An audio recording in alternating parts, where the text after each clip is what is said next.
Before entering Scotia in 2011, Jebediah hit New Brunswick hard. Jeb wanted to turn the soil, or soul, of the Brunswickians before cruising Scotia's Annapolis Valley and rendezvousing there with Josh Slocum on North Mountain. Jeb drove from Washington, D.C. in October, crossed the Canadian border without difficulty, giving the customs agent there a sideways glance as he thrust his passport across the car's windowsill. There was no spoken communication, just a look and a nod. These border guards looked like they needed something more exciting to do.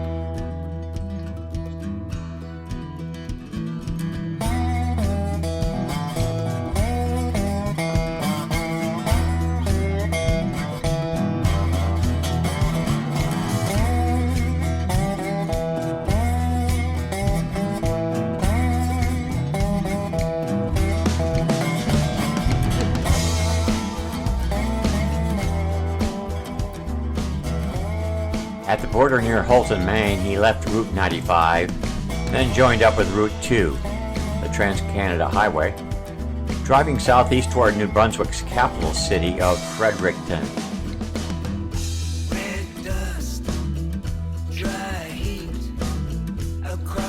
The land of New Brunswick traded the stiff, remote, jagged feel of northern Maine for a more gradual, rounded, but still elevated freshness.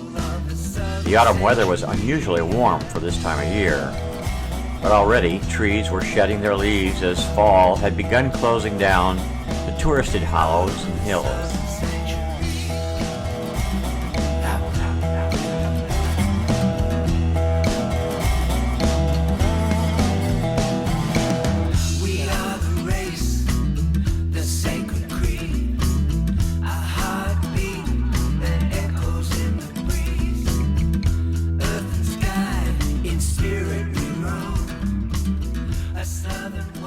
The next day was the official Canadian Thanksgiving Day, and officially the end of the hospitable season.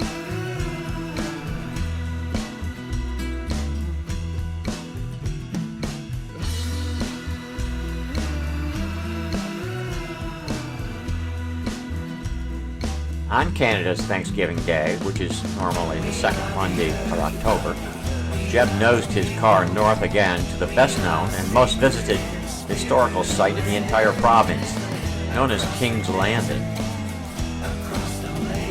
The restored farm village reenacts a rural community between 1770 and 1890. The redoubt, no doubt, of many lapsed potential Americans, or redcoats, who fled the rebellion in the South against England. New Brunswick had been a haven for Yankee turncoats and British soldiers who had fled the Revolutionary War that flared and flamed far south in the future U.S. These migrated royalists then eventually ousted the seedy French Acadians who were there before them. The Yankees seized most of the arable land within the Brunswick Peninsula. Arriving at King's Landing, Jeb negotiated a deep, cool breeze as a threat of rain retreated. The pre-winter wind tossed the trees about and singed the grasses. He trudged down the paths past the old fence posts, the barns, and the sturdy houses. There was the print shop, the wood mill, blacksmith's place, the King's Head Bar, and of course the manure mounds, outhouses, and poplar trees swaying on the edge of the windswept North River.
was all so familiar, so like his own childhood home in upstate New York, thought Jeb.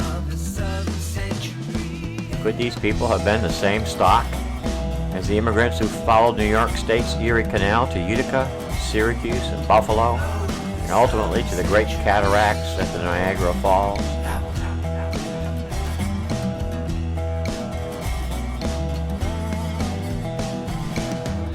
This settlement's meadows certainly are a rich land of soils, not governed by the whims of the sea. This is farm country, tilled for the short but vigorous growing seasons. The community is far from the centers of power, be it Canada or the U.S. Jeb could feel it. The settlers who had lived here or in places like it were honest people, doting off no one, assuming gladly the burdens of neighbors along with their own, and declaring themselves every Sunday, maybe other times as well, as worshipers of God.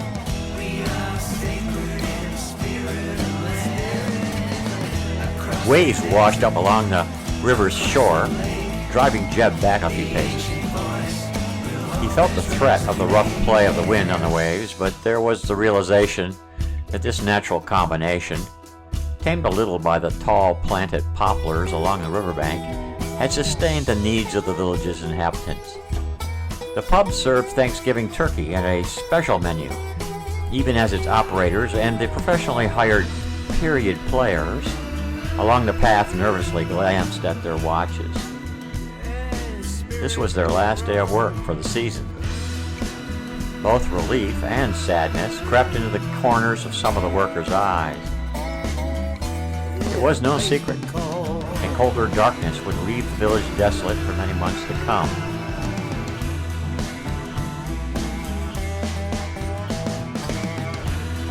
Jeb shivered a little as he contemplated a lonely field bending around the hill to the gleaming white church, and thought back to the 19th century and Slocum's circumstances.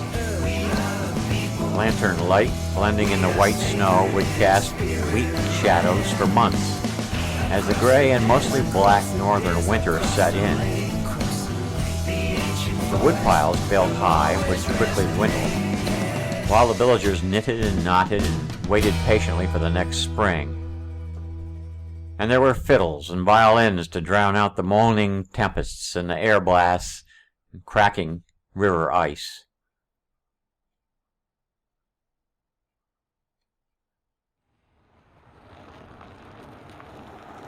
Jeb needed to move on to Nova Scotia in order to keep his mysterious appointment with Josh Slocum across the Bay of Fundy.